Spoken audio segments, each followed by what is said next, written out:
Oh, hello. Welcome once again to Stuff and Things, where I like to talk about stuff and occasionally even things. I'm your good friend Bradley, and today is a Sunday Stuff and Things.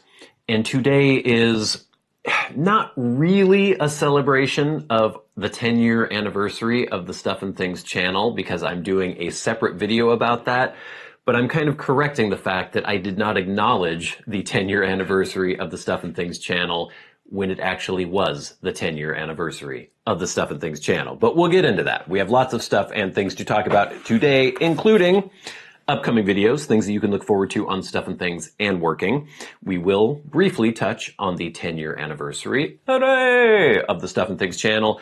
And then we'll talk a little bit about a quote from an intellectual called Carl Pilkington, who said, "It's good to feel ill, because when you feel better, you appreciate how good you feel." We'll dissect that a little bit. And then, of course, we will have questions, comments, and feedback in hashtag askstuffandthings. So let's get into it. All right, gang. So what can you look forward to on Stuff and Things and Working? Well, it turns out quite a bit. I have a huge line, a queue of videos that I have already made and I am waiting to make. First up, a brief video. It feels like I've been talking about this for weeks now. Are my gerbils still alive? That's the video that will be coming out this week. The week after that, dissecting a Seattle Pipe Club plum pudding cigar with interesting results. That video will be the following week. After that, we will have finally, and rather late, a video about the 10-year anniversary of the Stuff and Things channel. Get into that a little bit in this episode as well.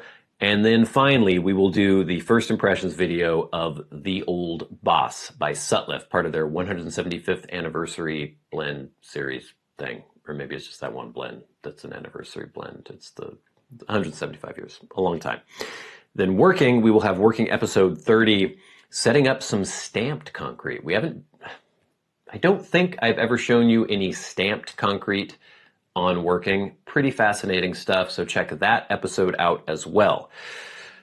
And that's not even mentioning like the 6 other videos that I have waiting to be produced. So there's a lot going on.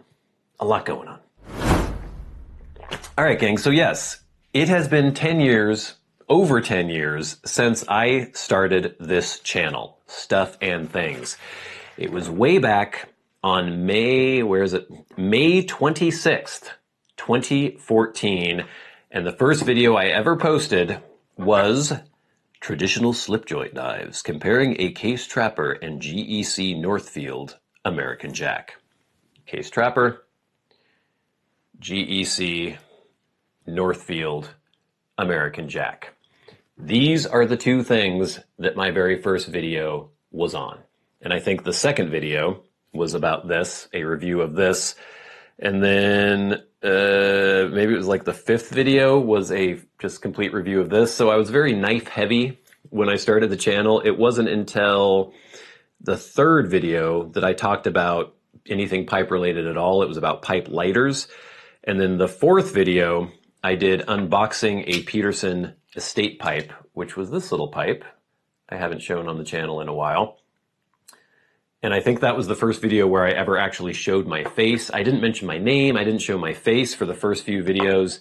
But I was posting quite a few videos there early on. Sometimes I would post 3 videos in a day, sometimes 6 a week. But then I might go a couple weeks without posting anything. It was kind of erratic. But it's been 10 years. 10 years. The very first video that I ever posted, which was a blend review, was the 16th video I ever did.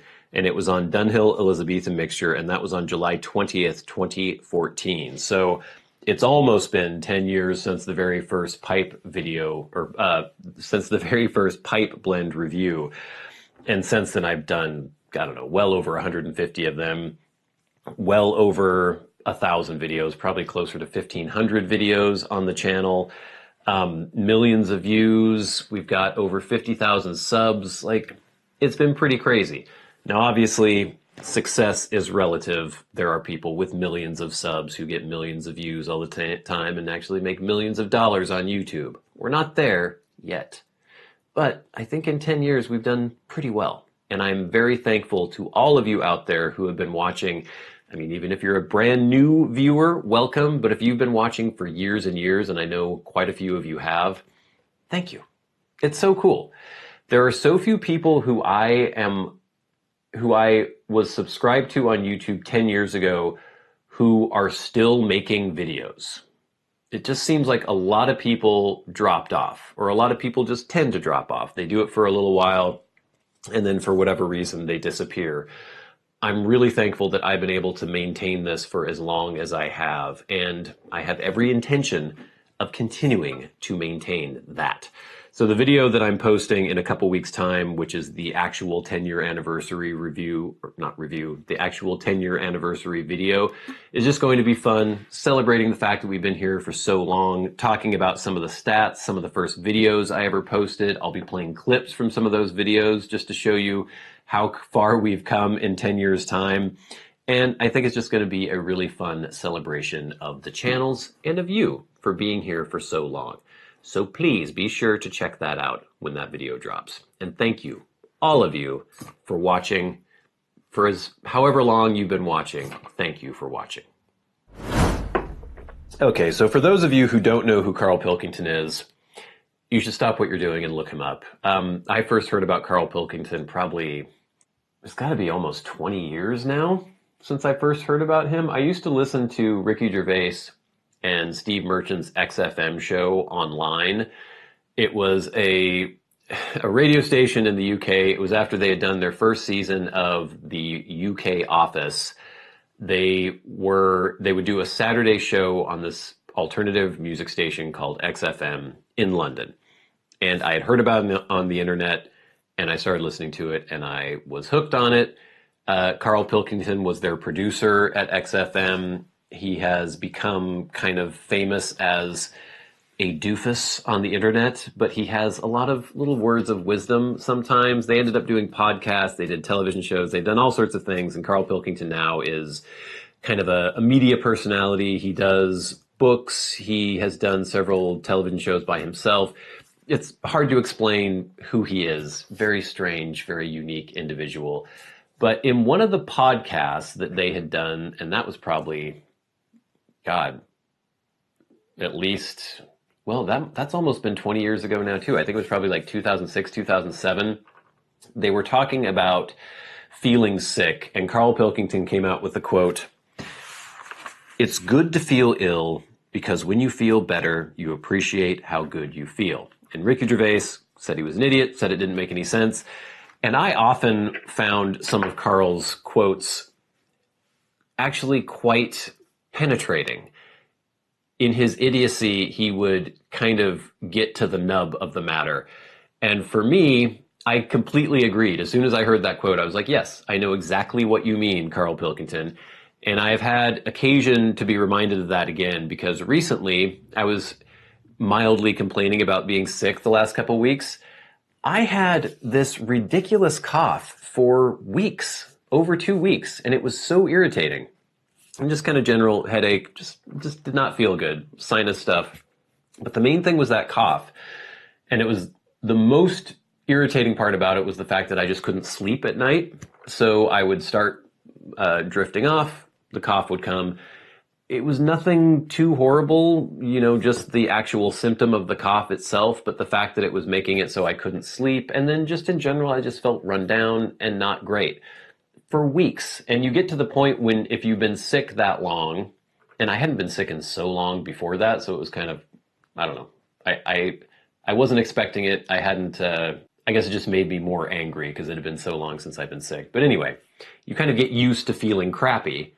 And then as Carl said, the other day, I guess it's probably been about 2 or 3 days ago, I woke up and got up. You don't really know how you feel when you first get up. At least I don't, because I have allergies and stuff. So usually I have to drink some water and blow my nose and put in my contacts and everything, and then have some food. And then by the time I'm kind of about to leave the house for the day, that's when I know, like, okay, how do I feel?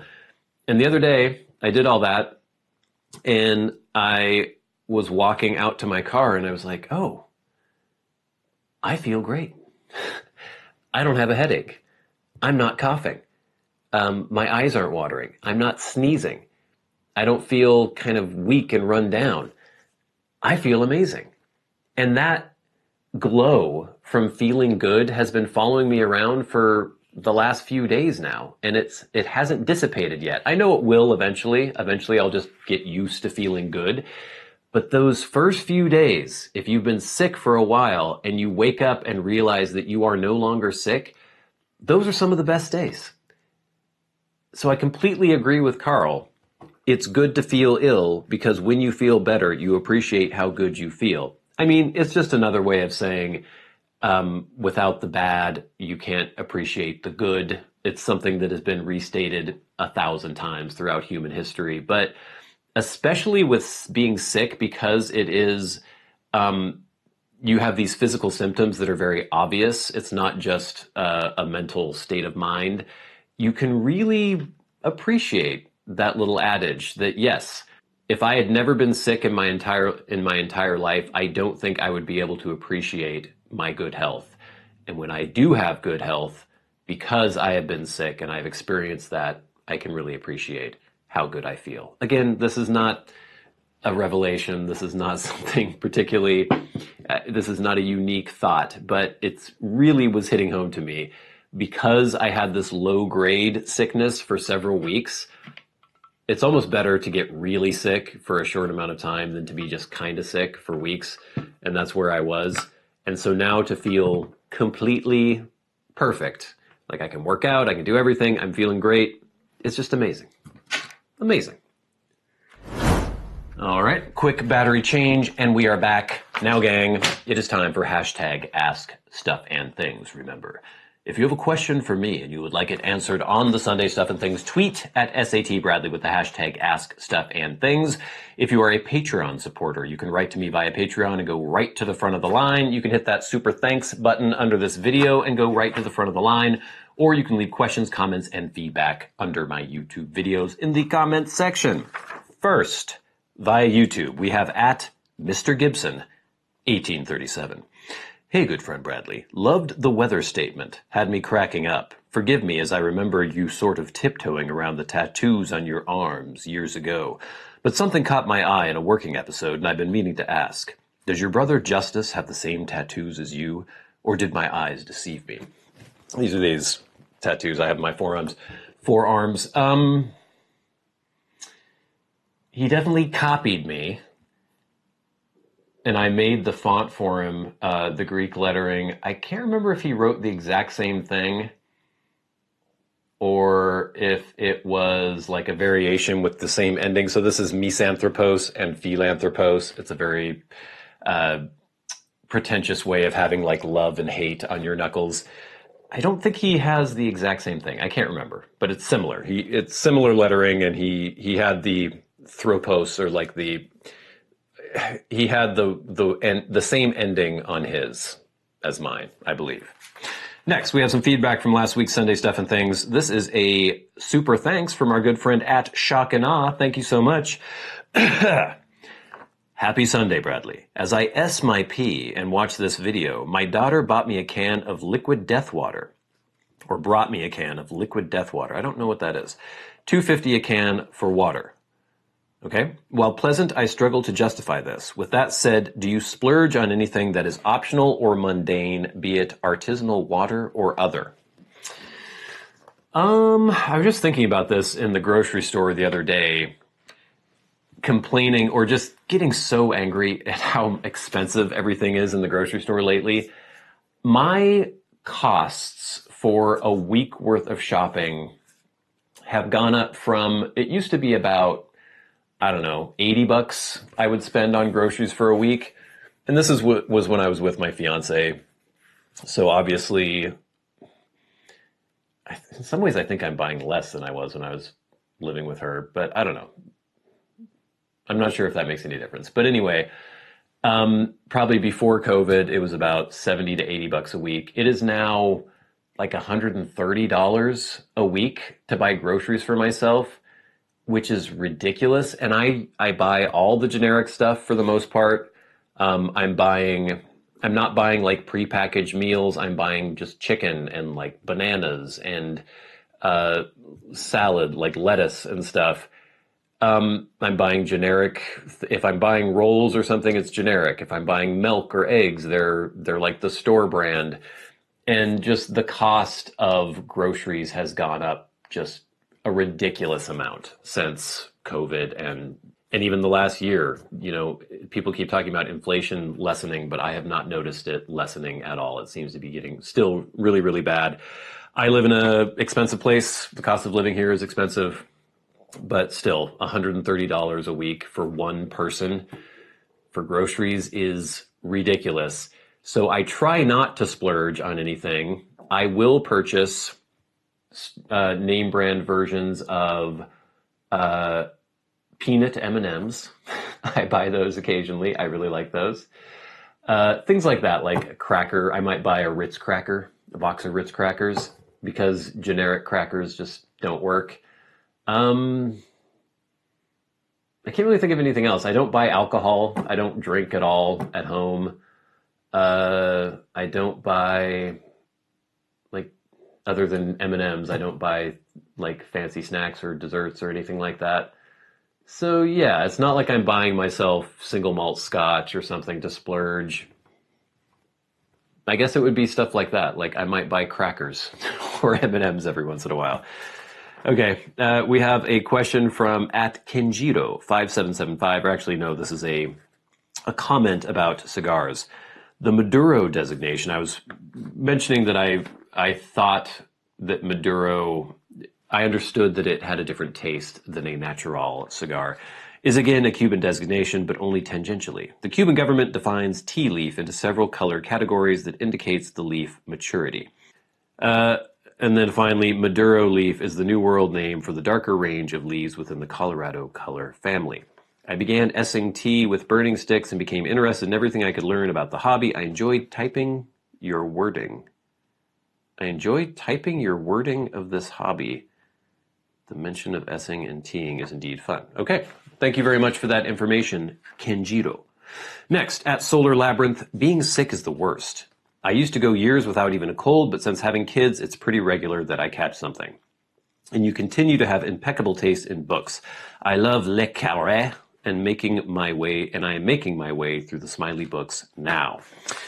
Yeah, I always felt sorry for my little brother and his wife. They have moved back to Texas recently, but when they were here, they were always sick. Their daughter was always sick. The little kids, they're just walking petri dishes. Ugh. I love my niece, but she was sick all the time. Oh, yeah, and the Smiley books. I am about halfway through The Honorable Schoolboy right now. So after this, there is Smiley's People, and then I think there might be one or two more of the Smiley books. I am going to read A Perfect Spy as well by Le Carré at some point. But yeah, I love these books. Fantastic series.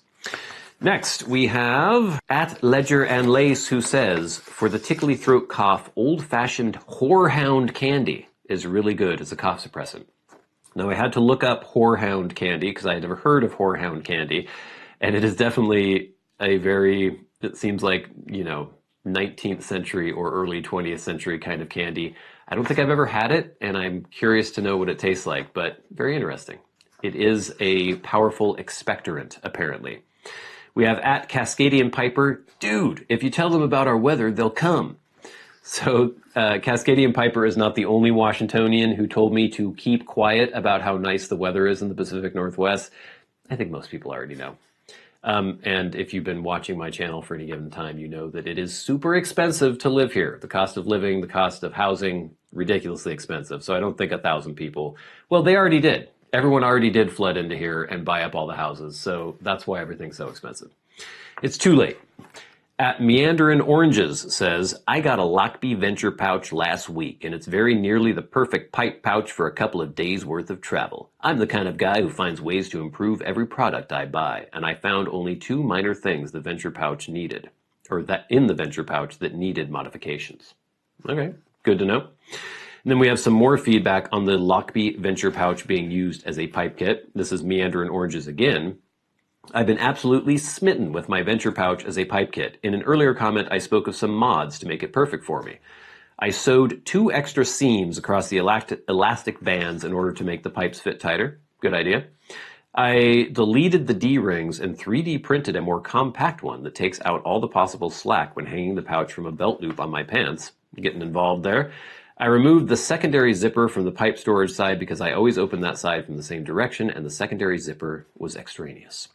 Thanks, Bradley, for introducing me to this pouch. It puts a smile on my face every time I use it. Well, that's great, and I'm glad that you were able to make such cool modifications to it to make it your own.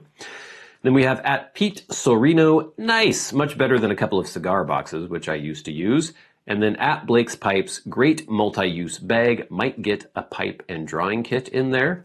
Yeah, you could probably fit more than just a pipe or two in that pouch. Gang, thank you so much for the feedback. Please keep it coming. It really helps make the show go. But now, it's time for the very best part of the show, and that is where we thank our Patreon supporters. We're just talking about the fact that we have been going for 10 years, and a huge part of why I've been able to do that is the fact that some of you support the channels on Patreon, and I appreciate it so much. I don't think I'd be able to keep doing this if I didn't have at least a little bit of financial support on Patreon, and if you guys want to support the channels, if you like what I do and want to keep it going, there is a link in the description box below to our Patreon page, and if you would like to support us there, it would be much appreciated. But every week we shout out those who support the channels at $25 or more a month. The producers of Stuff and Things. People like Glenn Dunnington, Jason Buckner, Ryan McFadin, Arcturus, Ashes of the Phoenix, Jonathon Proctor, Kyle Waitkunas, ConCoClem, Charles Mowers, and Friendly Piper. And of course, the Maniacs, the crazy people who support the channels at $100 a month, people like Bob Magee. And we'll never forget our dearly departed friend and Hall of Fame member, Peter Straub. Gang, thank you so much for the first 10 years of Stuff and Things. Here is to 10 years more. That makes sense. Here is to 10 more years. But until next time, until we meet again, I've been your good friend Bradley. You've been the audience. This has been Stuff and Things on a Sunday. Stuff and Things. I'll see you later.